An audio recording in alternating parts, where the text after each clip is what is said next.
Sahana Vavatu Sahanau Bhunaktu Sahaviryam Karavavahai Tejasvinavadhitamastu Mavit Vishavahai.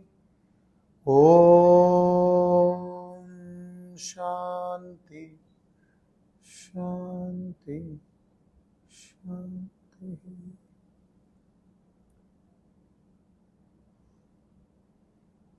Sadashiva Samarambham Shankaracharya Madhyamam Asmadacharya Paryantam Vande Guru Paramparam.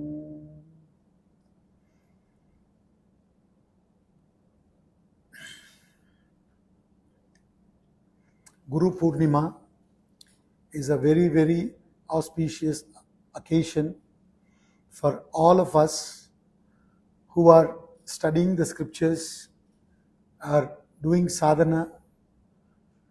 So this is a day we pay homage to the galaxy of sages and saints who have visited this universe and has selflessly served humanity.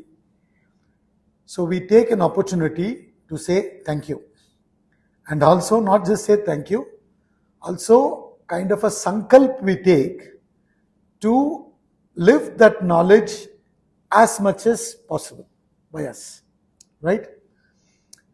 Now, there are so many sages who have come.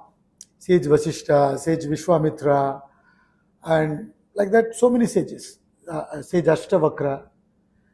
But this particular day is chosen because this happens to be the birthday of Sage Vyasa. In the month of Ashada, the Purnima day is when Sage Vyasa is born. And Sage Vyasa has contributed immensely for our benefit. He is the one who codified the Vedas in this format that is available today. And he is the one who is responsible for us to get the Bhagavad Gita the way we have got it. Because it's a conversation that happened between Sri Krishna and Arjuna. And he is the one who noted it down and gave it to us in the format it is available today. And he is the one who has given us 18 Puranas. Right? And he also has given us the Brahma Sutra. So his contribution is immense. So we have taken his birthday as a symbol to celebrate Guru Purnima, to pay our salutations to the entire Guru Parampara. And the word Guru literally means one who dispels darkness. One who dispels darkness. What can dispel darkness? Only light can dispel darkness. Isn't it? If we are all plunged in a dark room and we are moving about in the room and we are hitting ourselves against the furnitures, we may be complaining that who has put these furnitures here? Why can't they put it properly? That is why I am getting hurt. You can keep on talking like that. But the solution lies in not just putting those furnitures in an organized way. The solution is in switching on the light. Once the light is switched on, even if the furnitures are not put in proper way, you could still move around comfortably. Isn't it? Similarly, the ones who have given us direction in life is this Guru Parampara. As human beings, we need direction. We are called Manushya in Sanskrit, which comes from the root Man. Man means one who can think and function. Isn't it? We are not like animals. Animals don't have the capacity to think and function. They are driven by the senses. In fact, in Tamil, I come from Tamil Nadu. So, in Tamil, the word used for animals, Kal Nadai. Kal Nadai means those who walk with their legs, using their legs.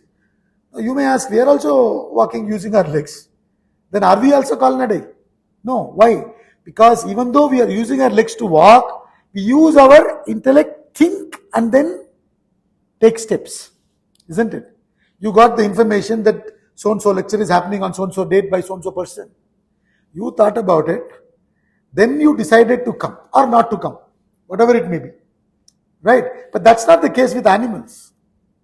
When an animal sees grass, like supposing a cow walking on this side of the road, sees grass on the other side of the road, without thinking it will simply try to go that side to eat the grass. Isn't it? The animals are governed by their senses. They are not governed by their thinking, their intellect.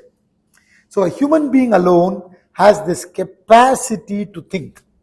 But the question is, how many of us are living life as human beings? Swami Chinmanandaji wrote a book called The Art of Man Making. The Art of Man Making. To make a man out of a man is a very big challenge. Swami Ramtirtha writes beautifully, he says, there are human beings who are like mineral. There are human beings who are like vegetables. There are human beings who are like animals. Very, very rarely you find a human being who is like a human being. And extremely rare to find a human being who's reached his infinite potential and realized the Godhead within, whom we call as God-man. Now the word God-man is a very derogatory word. You understand? Nobody likes to be called as God-man. That's what has happened in today's world. But you have the potential to function from that level. But unfortunately, we are not functioning from that level. So Swami Ramtirtha says, mineral men are there, vegetable men are there, animal men are there, human men and God men. So how to get to that infinite potential? We need to think. We need to use that faculty. We need to develop this intellect. So, Swamiji in today's context says, first thing you got to do is develop that intellect. Nobody is developing the intellect because everybody takes intellect to be the intelligence. Intelligence is completely different from intellect. What it is, how it is different, how to strengthen the intellect, all this is discussed in the book, The Fall of the Human Intellect. Fall of the Human Intellect book. What we shortly call as FHI. Right? So first is, we need to understand we have this faculty called intellect. We need to develop that faculty. Think and proceed. How many of us think? Think means in every area.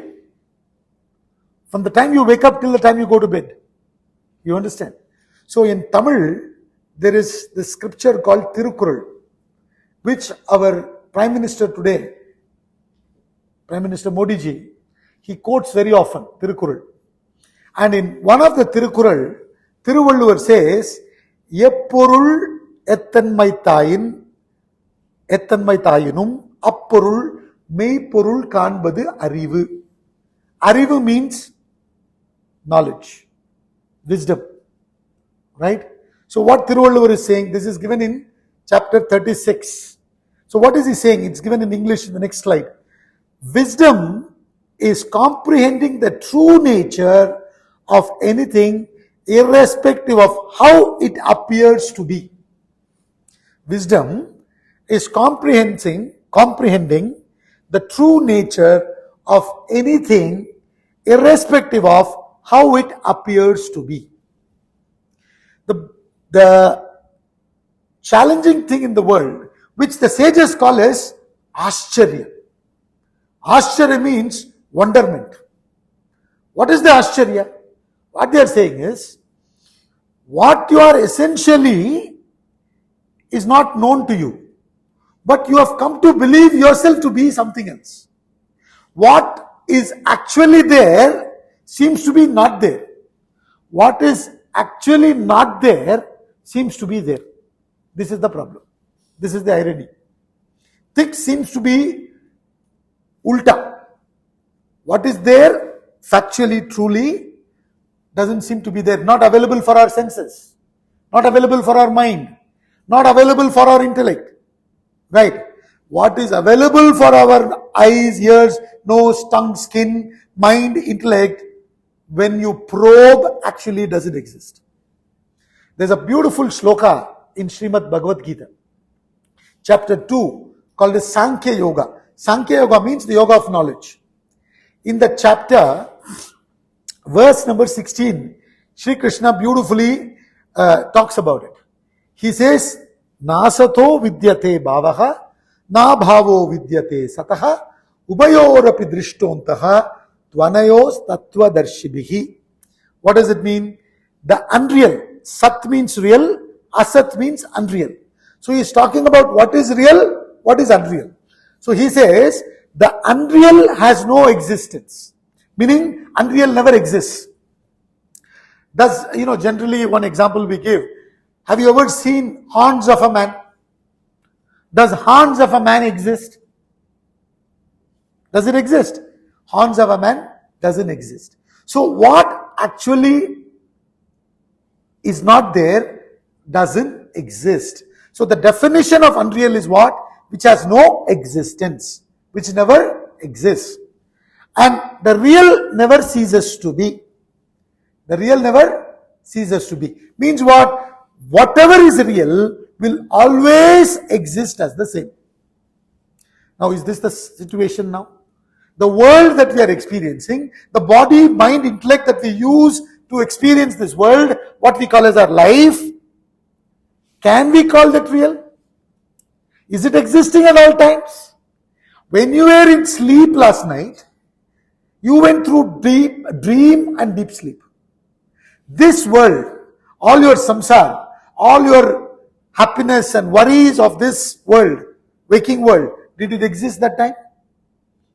Were you conscious of all those things? No, they didn't exist. They're existing now, but they didn't exist there. So you cannot call it real. Okay. Then can you call it unreal? You cannot call it unreal because you are experiencing it now. Unreal means something that never exists. So you cannot call it unreal.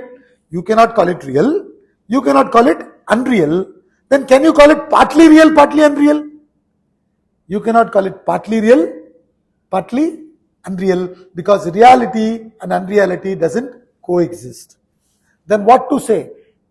How to call that? They used a special word called mithya or maya. Means what? They seem to be appearing, existing, but actually they don't exist. They seem to be existing, but actually they don't exist the way you understand. How are you understanding about yourself? As finite, isn't it? As this body, mind, intellect complex, isn't it? You come into this world, first few days you never had any name, and then they give you a name. So you say, I am this name, I am this form, I am this sex, I am this caste, I am this color, I am this community, I am this nationality, etc. I am this profession. But these are all talking about you. They are not talking who you are. You understand? There seems to be an identity crisis.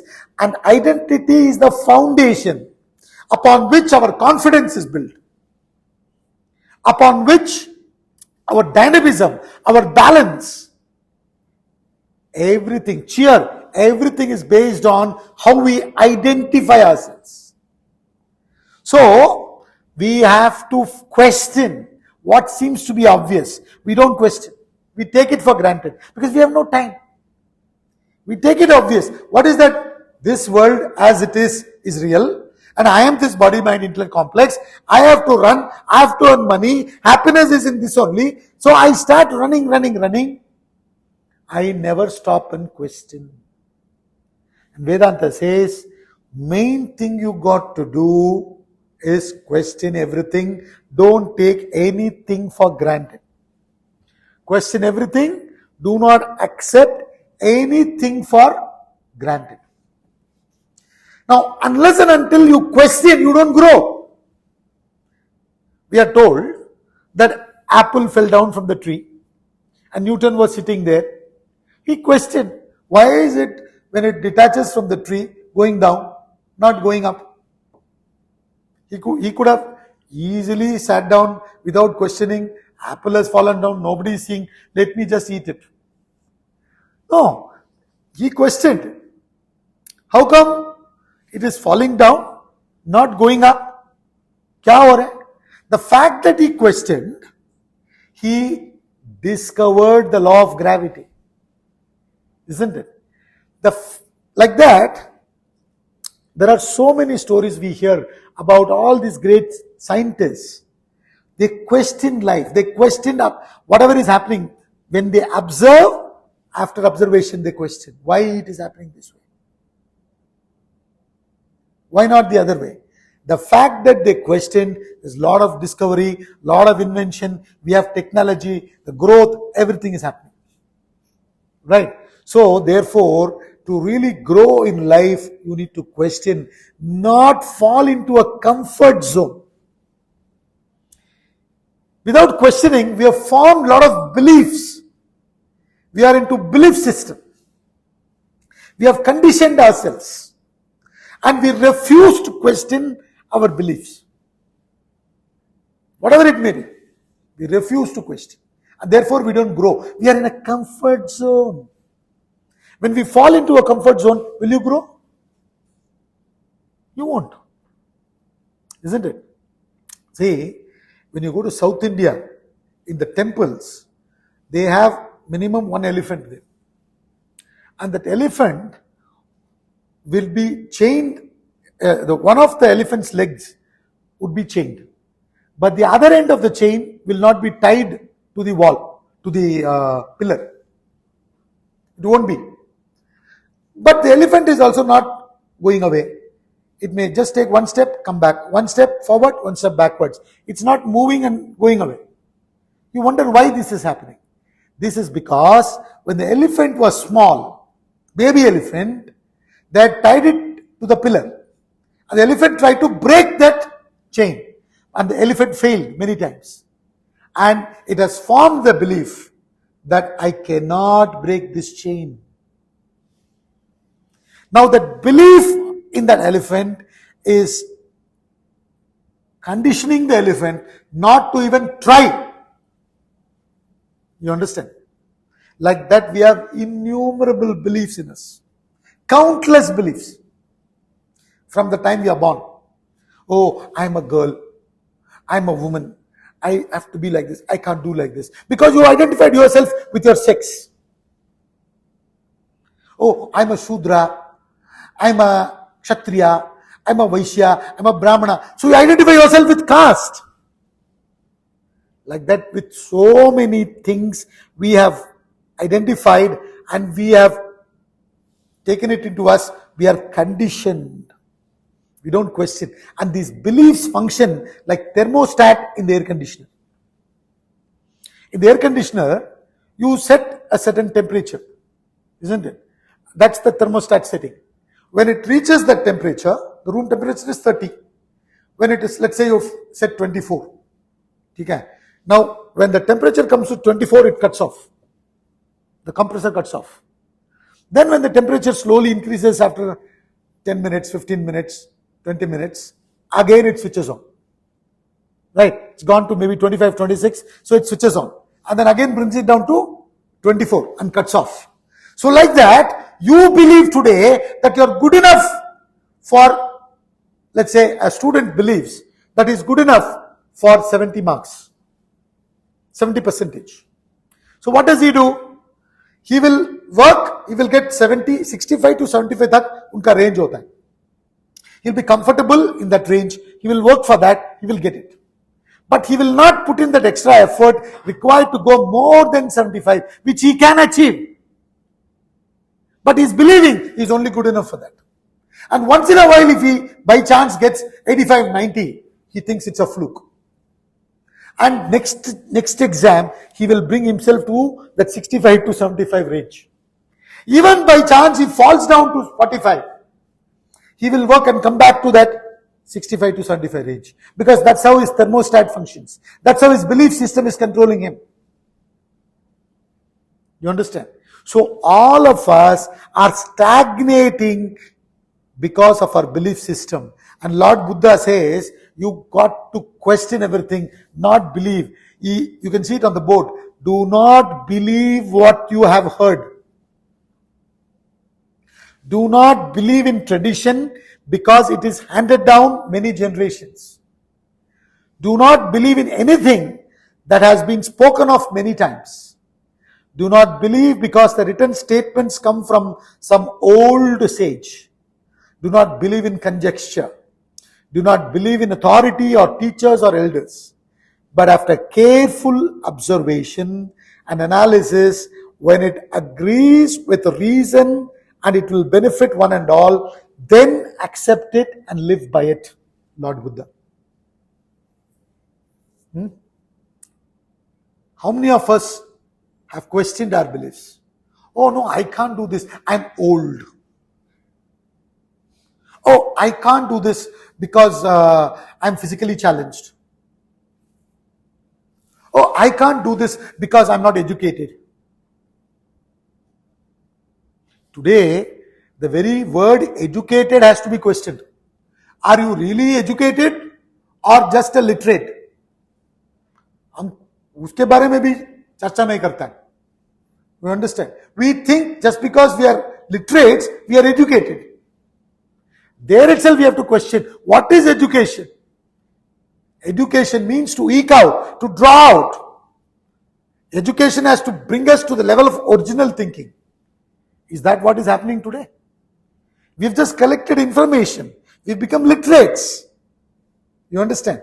We are not educated. So therefore, we stop at some level. Oh, this is happening, that is happening. Many years ago, I read I think somebody gave me the book. The name of the book is My Foot. Something like that. I'm forgetting. I think it's My Foot only.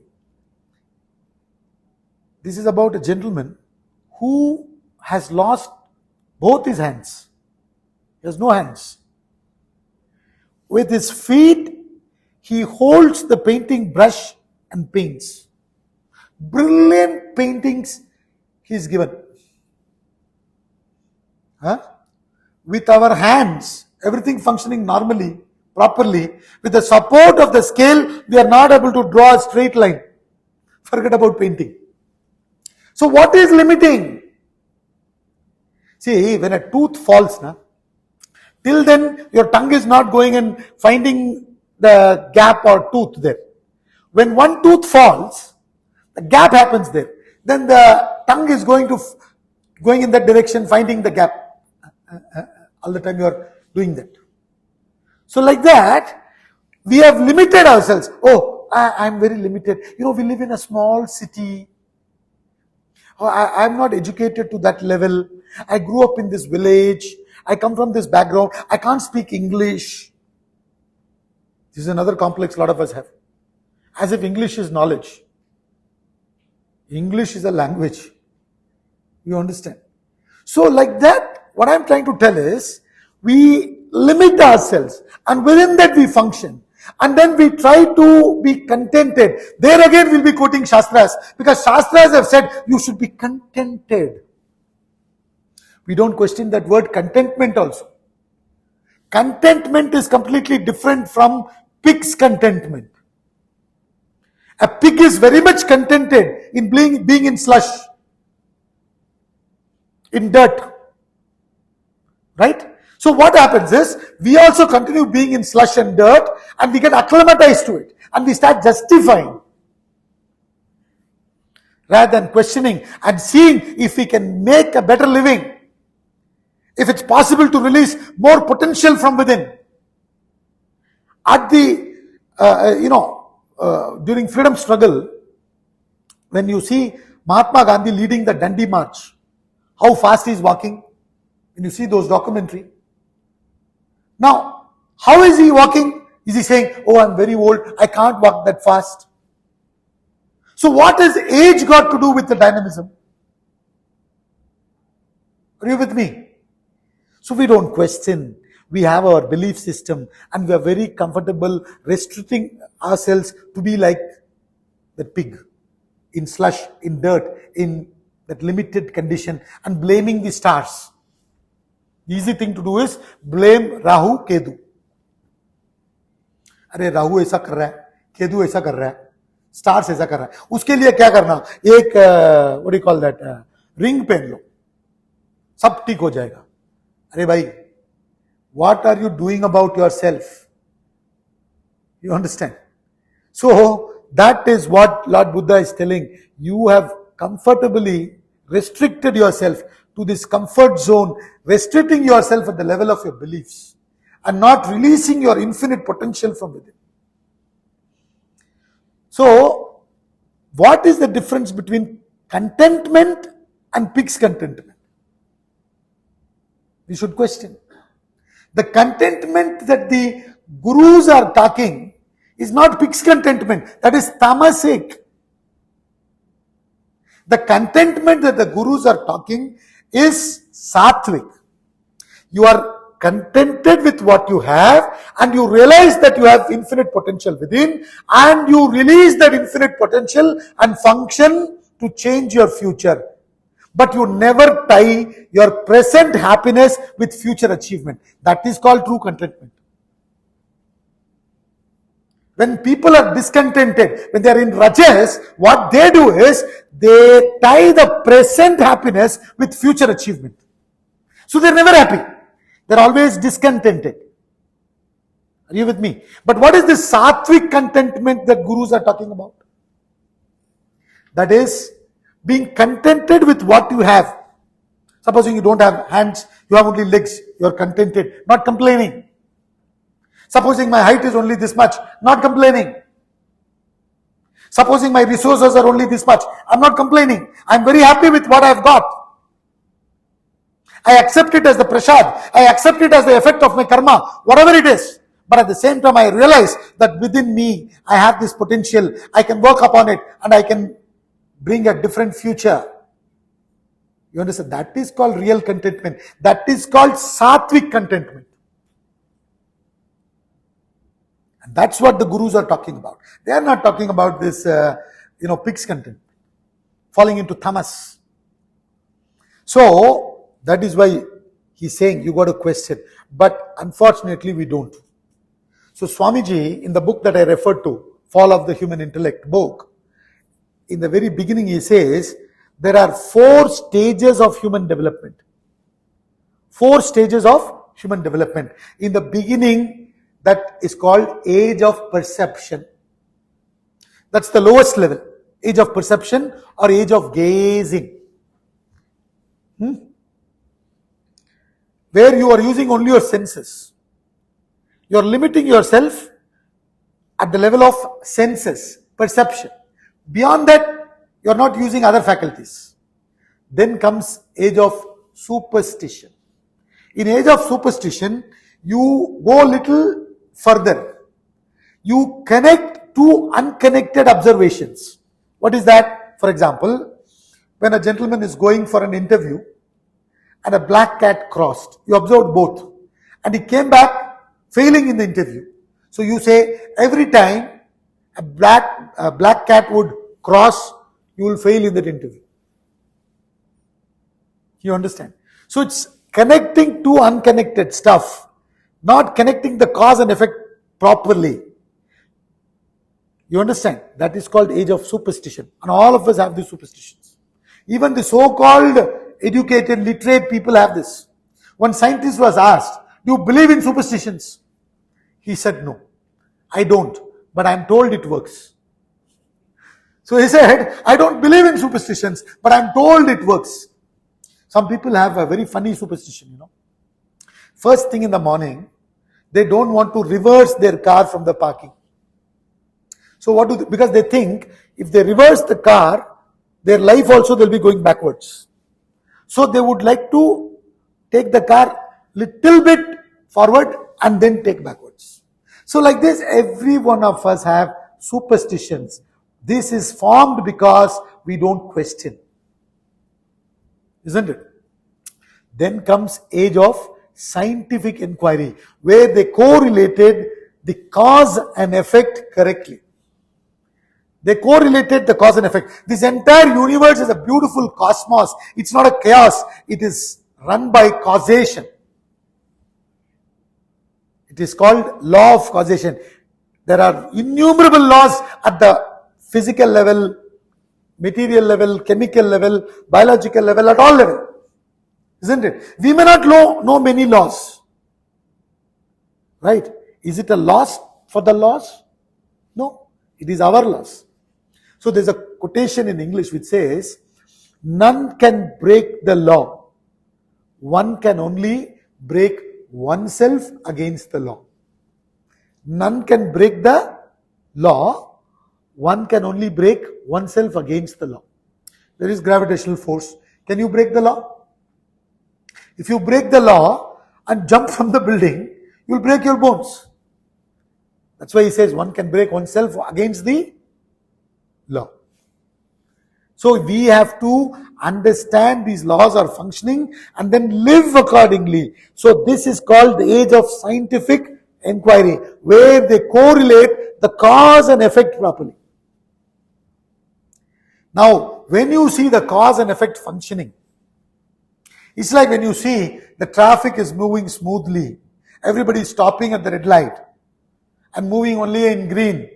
So you know that the system is functioning there. The cameras are all there. The policemen are there, isn't it? So if the cause and effect is going on, everything is functioning properly. No cause goes without an effect. No effect can come about without a cause. When you see this functioning, then the question comes, who's behind this cause and effect? Who's managing it? And we have simply given the name God, G-O-D, for it. So when you start thinking about that, it is called age of contemplation. It's called age of contemplation. So a human being should move from age of perception to age of superstition to age of scientific inquiry and then age of contemplation. That's the level to which we can grow. But we don't. We stop. Many of us stop at the level of age of superstition. Some of us go up to age of scientific inquiry and use science for our survival. That's it. Khao piyo maja karo. Uske niche, uske andar nahi jaake, we are not exploring the higher possibilities from within. But our shastras say you have much higher potential than what you are functioning now. That man with whom I quoted had no hands, but brilliant painting is given. Isn't it? So many stories like that we hear. How is it possible? So the question we got to ask is, who am I? Am I this person whom I believe myself to be? Or am I something else? I am now believing myself to be finite. Isn't it? This height, this weight, this color, this creed, this community, as we discussed. This is my belief. Somebody asks, who are you? I'm Lakshmi Narayan. I'm a male. I am of this height. So, if you see my identity, the problem is there. A restricted identity. When I have a restricted identity, only restricted potential can come out. Obviously. You understand? Therefore, they say you have to question, who am I? Am I this finite? And the Shastras say, actually what you think is finite is infinite. In the book Vedanta Treatise, The Eternities, written by our Guru, Swamiji, whose video you saw in the beginning. In that book, there's a topic called finite is infinite. And one of the examples they give there is, they take the example of a seed. When you see the seed, you can easily hold the seed in your palm. Isn't it? In your fist. Can you or not? But, so when you hold it in your hand, does it look like finite or infinite? Finite. But that seed can produce a tree. And the tree can produce innumerable seeds. And those innumerable seeds can produce innumerable trees. And it can go on. Within that finite, there is this infinite potential. So again, in Bhagavad Gita, Shri Krishna says, Yaha pashyati sa pashyati. Whoever sees it, sees it. How to make you see? You got to question. You don't question. So you think you are finite and you're very comfortable with it. You're fine with it. Isn't it? Everybody, you ask, how are you? Fine. Top of the world.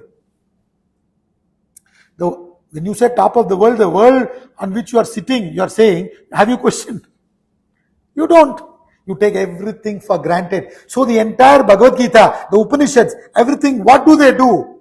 They question the nature of the world. They question the nature of the human being, the individual, and they explore the infinite potential with it. That's what the Gita is. That's what the Upanishads are. That's what all the Shastras are about. So, to achieve that infinite potential, first thing you have to do is, you have to retreat. What should you do? You have to retreat. Retreat means what? Not leave everything and go somewhere. Every day, spend some time with yourself. Nowadays, we have no time for it.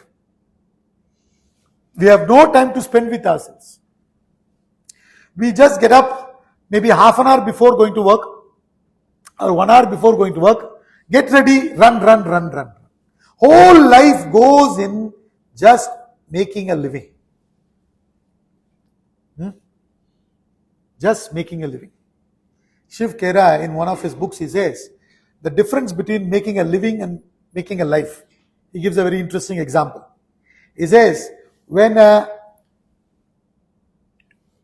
tiger is chasing a deer, the tiger is trying to make a living. When the tiger is chasing a deer, the tiger is trying to make a living. When the deer is trying to run away from the tiger, escape from the tiger, the deer is trying to make a life. We've all mortgaged our life to living. You understand? So therefore, what we need to do is, early hours of the day, what is called as Brahma Muhurta in our culture, in our system. You wake up as early as possible. Swamiji says between 4 and 6. Right? That's called Brahma Muhurta time. But 4 a.m. until is too much. A lot of people go to bed only at that time nowadays. So, idea is, you're closer to your subconscious. See, what we need to understand is, while we are functioning in this world, we are using only our mind at the conscious level. Right? So, everything is stored inside your subconscious, much deeper than subconscious also. So, when are you closer to your subconscious? Early hours of the day and the time before you go to bed. That's when you're little closer to your subconscious. That's why many practices like studying, meditating, or reading a scripture or a Puranic story, all these kind of good things, whatever it may be, they say, read it early hours, do those sadhanas early hours, or just before going to bed. The external environment is also quiet, and you're also closer to the subconscious. But when you do practices closer to the bedtime, you may fall off to sleep. It's a tamasic time. So therefore, the better time is early hours of the day. So retreat into yourself, sit down and reflect. And for you to reflect, without scriptures also you can reflect. Like J. Krishnamurti says. But how many of us have the potential to reflect without the help of a scripture or a guru? So take a book, text, Bhagavad Gita or Vedanta treatise, whatever, and sit, study and reflect. And then recast your thinking. Recast your belief system. Are you with me? Because these are the ones which are restricting you. So you got to recast your thinking. After you have recast your thinking, you have to get back and live. But how are we living? Our life will be according to our thinking only. Isn't it? That's why we say, thoda bada socho. Thoda bada socho. Our life will be according to our soch. So therefore he says, retreat, reflect and recast your thinking. Now the thinking is, you are this limited individual, but your thinking will change as you reflect using the scriptures. So Wayne Dyer says, the essential lesson I have learned in life is to just be yourself. Treasure the magnificent being that you are, and recognize first and foremost you are not here as a human being only. You are a spiritual being having a human experience. So what he's trying to say here is, you are not a human being having a soul.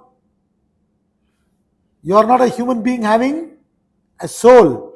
You are that soul or self or Atman in Sanskrit that has come having a human experience here. What is that you see here is only manifestation. You understand? What you see is only a manifestation. A painter, when he paints, that is only a small portion of his and her manifestation. That painter paints so many more paintings, and before he could fully bring out all the potential within, he or she could have died also. Isn't it? You find Shakespeare's works, William Wordsworth's works. You think they've exhausted all their potential? You understand? There's a lot more lying within. What you see in manifestation is just a fragment. What is lying within you is something infinite. You understand? So therefore, when there is saying, you are not a human being having a soul, you are the soul that is now having the human experience. That change in perception matters a lot. Please understand this. Stephen Covey gives a very interesting story. He says, I think in US, some people were traveling in the metro, and everything was going on smoothly, quietly they were traveling. There was no disturbance. Suddenly in a particular station, a father with two of his grown up means teenage children got in. Teenage boys got into the compartment. And the boys were running around and making a lot of noise. Okay. So one of the passengers asked the father, hey, are they your kids? Are they your sons? Can you not tell them to be quiet? It's disturbing us. Right? And immediately, the father said, yes, I'm sorry. That's what I'm thinking, how to tell them. Because we are just coming from their mother's funeral. That is my wife's funeral. You understand? And immediately, this man says, oh, I'm really sorry. Please don't tell them anything. Let them be. It doesn't disturb me. They have not stopped running around. They are continuing to run. They are running within the compartment, making noise. Right? It was disturbing him. Now it is not disturbing. Why? Why? Perception is changed. You understand? When the perception changes, everything changes. That is very important. So in the Bhagavad Gita, when Arjuna fell down, because he also identified himself at a very superficial level. He identified himself as the grandson of, as the grandson of Bhishma Pitamaha, as the student of Dronacharya. That is all he identified as. He had much more potential. You understand? So, when he fell down, Sri Krishna speaks.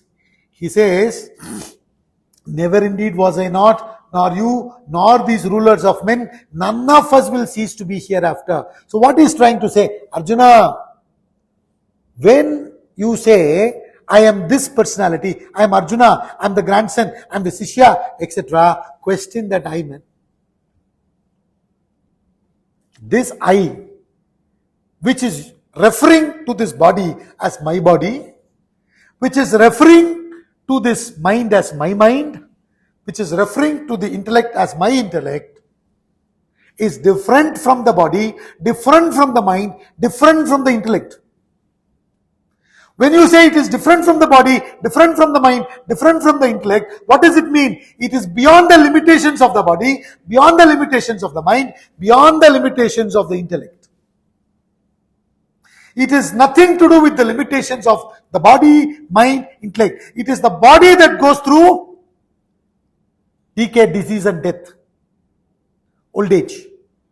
All that who goes through? Body, not you. When you say my body, you are different from the body. You are the possessor. Body is possessed. When you say my mind, you are different from the mind. You are the possessor. Mind is possessed. When you say my intellect, you are different from the intellect.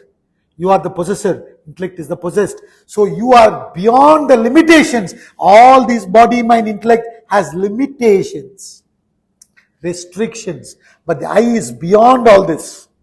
And then he says, when you were a small child, you say, I am a child. Then when you grow and you say, I am a teenager, I am a young man, I am an old man. Child is different from the teenager. Teenager is different from the young man. Young man is different from the old man. But the I continues to be the same. Right? And you say, I am the waker now in the waking state. When you go to sleep and become a dreamer, you say, I am a dreamer. Then when you fall off to deep sleep, you say, I am a deep sleeper. When you are seeing, experiencing things in the world, you say, I am seeing, hearing, smelling, tasting, touching. So, what is seen? The seeing you are different from. The I is different from all this. It is something beyond. It is the substratum. It is that unmanifest, not this manifest. All this. You remember I talked about the manifest and unmanifest. A painter example also I gave. One painting is just a small manifestation of that painter's talent. Isn't it? So, like that he is saying in the Bhagavad Gita, chapter 15, verse 7, he says, a portion of my eternal self, having become a being in the living world, abiding in Prakriti, matter, attracts the senses with mind as the sixth. So what he's trying to say is, that unmanifest consciousness, I, the supreme I, the capital I, is manifested in this world through this body, mind, intellect as this limited self, what you've identified with now. And this Swamiji beautifully brings out in a chart. It is all there in his books. So you can see it on the board. It talks about the human composition, who you are. The self, Atma, functioning through the body, functioning through the mind, functioning through the intellect is you and me. Who are you and me at the moment? Atma, the self, functioning through the body, functioning through the mind, functioning through the intellect. The body, mind, intellect complex. Right? And when it functions through the body, we perceive various perceptions. We act, performing various actions. Through the mind, we feel various emotions. With the intellect, now when we talk about intellect, intellect can be divided into two.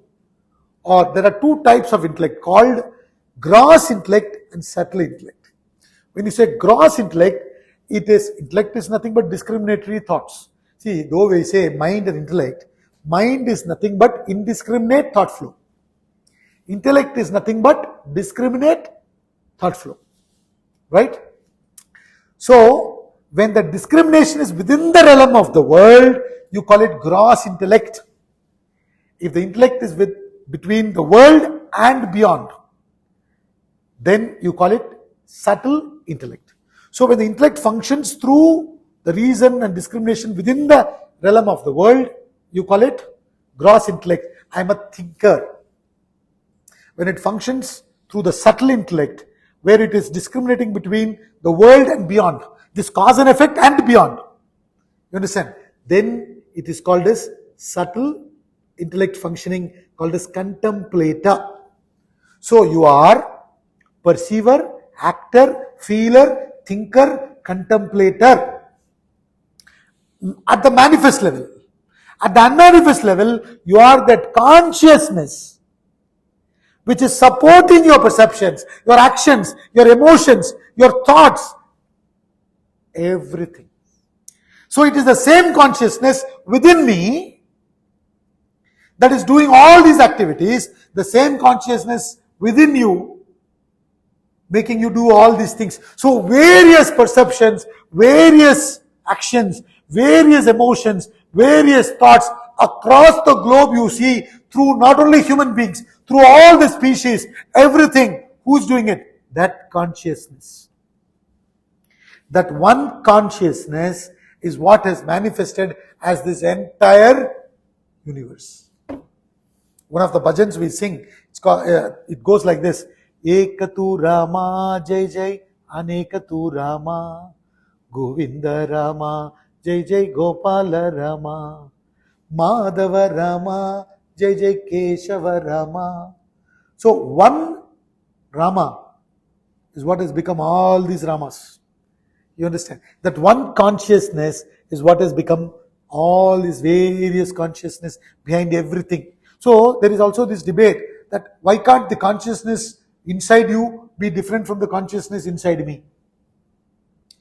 And some philosophers like Plato and all, they call it different. But Ramtita says they cannot be different. That's a subject in itself. We can't go too much deep into it. It's called theory of perception, Vedantic theory of perception. So Swami Ramtita says the consciousness level, you can't say they are different. Why? Because whenever you talk about difference, the difference is spoken with reference to gunas, qualities only. Isn't it? You say this iPad is different from this table. On what basis? The qualities of the iPad and the qualities of the table you compare. They are different. Are you with me? Supposing, this is an example Swami Ramtita himself gives. Supposing I draw a car on the board. You draw a motorcycle on the board. Somebody else come and draw bicycle on the board. Okay, bicycle, motorcycle, car. They are all different based on the qualities. But the substratum is one board only, upon which everything is being drawn.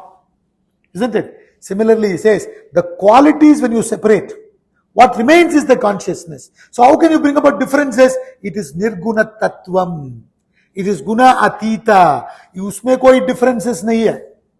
The differences are only with reference to the gunas. So therefore, it is only with reference to the manifestation. It is not there at the substratum level. So at the substratum level, it is the same consciousness that is functioning behind you. It is the same consciousness that is functioning behind me. It is that consciousness which, when expresses through the physical body, when you perceive an act, you are called as physical personality.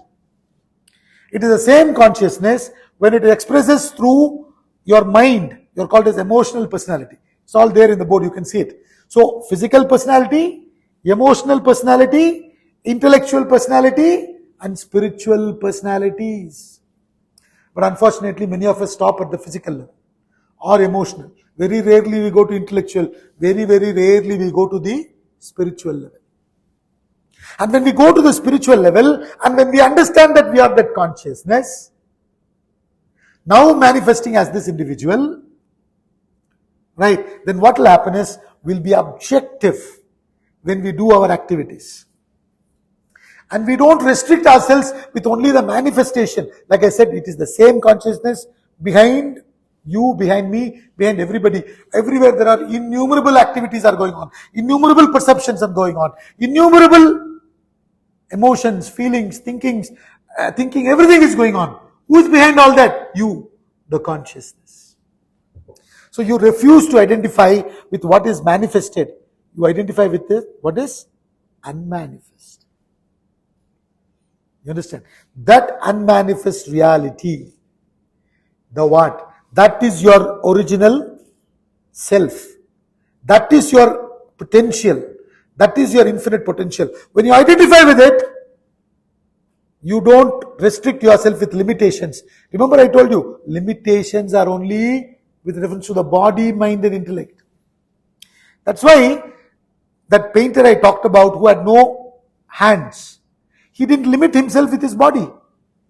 He said, so what? I can use my feet. There's a interesting invocation for Bhagavad Gita. This invocation is not written by sage Vyasa. The invocation to Bhagavad Gita is written by sage Madhusudana Saraswati. Understand? Madhusudana Saraswati has written Dhyana Shlokas. It's called Dhyana Shlokas. 9 shlokas are there. In that, the 8th shloka is Mukam karoti vachalam Pangum langayate girim yat kripa tamaham vande paramanandamadavam. What does it say? Mukam karoti vachalam. Mukam means dumb fellow. It can make a dumb fellow speak eloquently. Vachalam. Pangum langayate girim. A lame person scale mountain. How is it possible? How is it possible? Only when you refuse to identify with what is manifested. What is manifested is only a portion. You saw that shloka, na? In the 15th chapter, which we showed you. What I'm seeing at the surface level is just a manifestation. But what lies within me is infinite. So I need to go within myself. And that is only possible by questioning, reflecting, and doing sadhana and crossing beyond my body, beyond my mind, beyond my intellect, and going to that consciousness level. For that, you need to study, reflect, and support it with other sadhanas like Shama, Dhamma, Uparama, etc. Mind control, sense control, etc. You understand? So when you do that, you cross the boundaries of the body. You cross the boundaries of the limitation. See, one of the qualities they talk about to go deeper. In fact, it is there in the 2nd chapter itself, in the Bhagavad Gita. It says, only a man who has the quality called titiksha can get there. Do you understand what is titiksha? Titiksha means putting up with inconvenience cheerfully. I don't have hands. That is an inconvenience. I have to put up with it cheerfully. How I can put up with it cheerfully? Can I put up with no hands cheerfully? No eyes cheerfully? No ears cheerfully? When is it possible? When is it possible?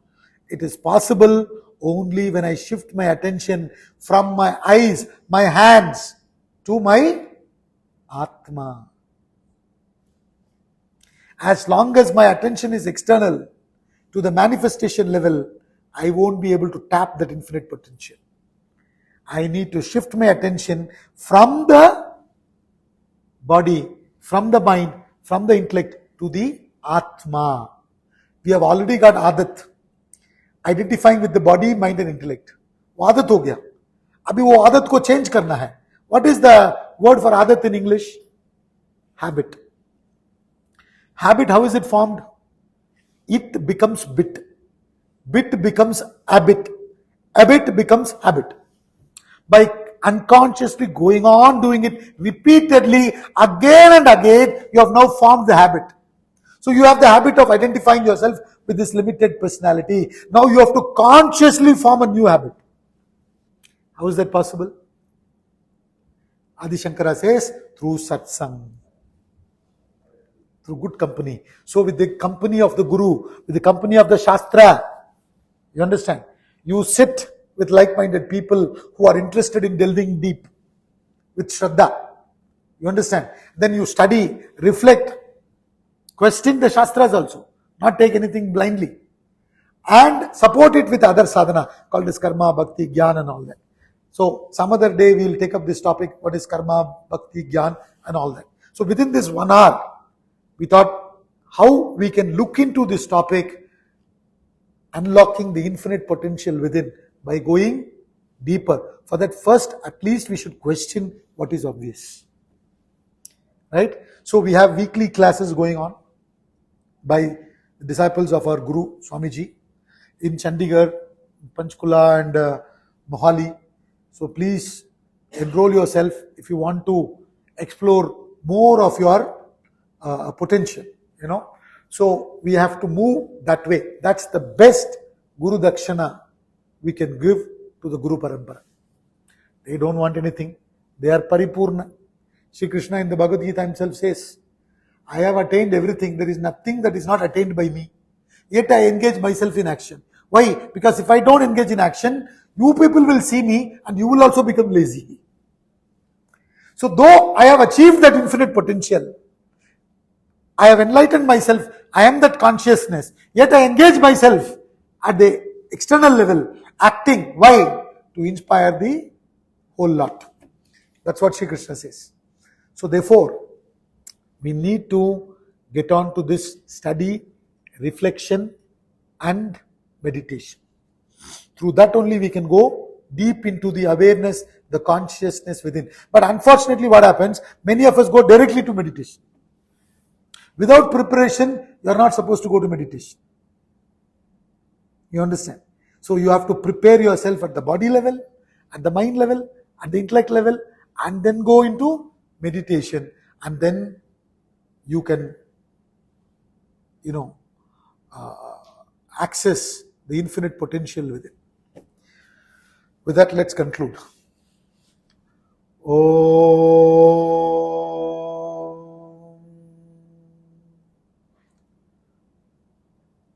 Om Purnamada Purnamidam Purnat Purnamudachyate Purnasya Purnamadaya Purnameva Vashishyate. Om Shanti Shanti Shanti.